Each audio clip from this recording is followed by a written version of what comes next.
Bienvenue dans cette nouvelle vidéo de Contre-champ politique. Avant de regarder cette vidéo, sachez qu'elle contient un enregistrement secret qui aurait dû rester caché. Un député RN vient de révéler que Laurence Bloch a été espionnée dans un café. Avec qui?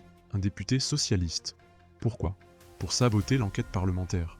Sa réaction quand elle comprend qu'elle est piégée, vous allez être scotché. Le 17 décembre 2025, Europe 1 a révélé ce qui pourrait d'ailleurs s'apparenter à une nouvelle forme de collusion politique qui impliquait Thomas Legrand, qui vous impliquait d'ailleurs vous aussi, ainsi que le député socialiste Emmanuel Grégoire, membre d'ailleurs de cette commission d'enquête. Vos propos qui ont été tenus dans un café parisien et enregistrés d'ailleurs à votre insu. Je ne suis d'ailleurs pas là pour juger de la méthode, ma question ne porte pas sur la méthode et vous avez expliqué qu'elle pouvait être condamnable. Je m'en tiens à ce qui a été révélé par ses confrères, par vos confrères d'Europe 1. Je cite mot pour mot ce que vous auriez dit à Monsieur Legrand. Toi, tu le connais bien, Emmanuel Grégoire, donc député socialiste membre de cette commission d'enquête. Tu peux lui demander de te soutenir pendant la commission.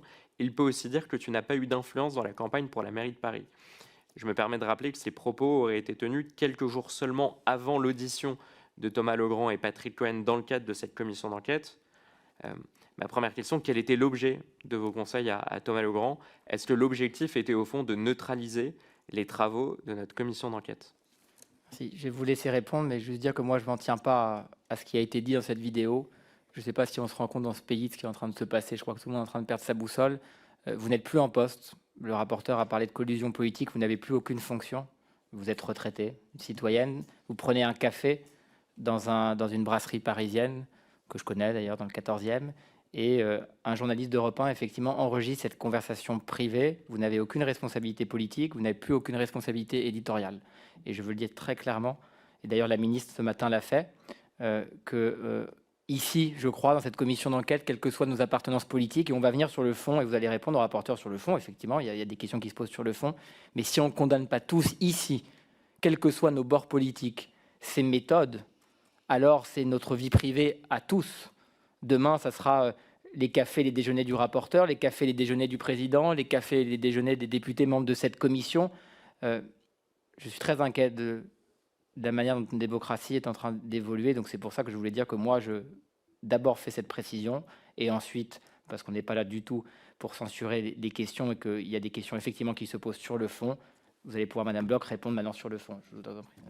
Je me permets simplement de réagir. J'ai pu d'ailleurs m'exprimer dans le journal Le Point en expliquant, on m'a demandé ce que je pensais de ces méthodes. Moi, à titre personnel, je rejoins le président.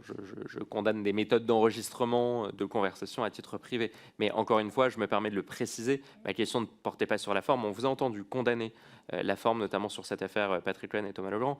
Mais sur le fond, cette première affaire, elle est apparue parce qu'il y avait des collusion supposée entre le Parti socialiste et des journalistes de l'audiovisuel public. Ça a été d'ailleurs aussi l'un des objets de cette commission d'enquête. Et on apprend quelques jours avant l'audition de Patrick Cohen et Thomas Legrand que vous auriez donné des conseils à Thomas Legrand, notamment en expliquant que Emmanuel Grégoire, député socialiste membre de cette commission d'enquête, pourrait venir l'aider dans le cadre de son audition. Donc voilà, c'était aussi la raison de ma question. Quel était l'objectif de vos conseils et est-ce que vous n'avez pas l'impression que ça avait une intention de neutraliser les travaux de notre commission et la sincérité aussi des questions et des réponses apportées? Merci le rapporteur d'être revenu sur la méthode et je vous laisse répondre sur le fond maintenant, Madame Bloch. Alors, je pense que vous savez tous que j'ai porté plainte pour espionnage audiovisuel et pour atteinte à la vie privée, qu'il y a une enquête préliminaire qui est ouverte et que je réserve ma parole à la police et à la justice.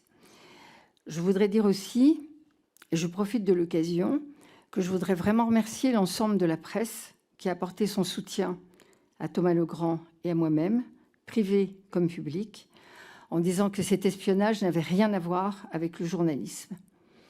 Et pour vous répondre sur la possibilité que j'ai eu l'idée ou l'intention de neutraliser la commission d'enquête, je voudrais vous dire que je réfléchis à la possibilité d'une plainte pour diffamation. Je n'ai jamais, de mes 50 ans de carrière, été attaquée sur mon intégrité professionnelle et personnelle.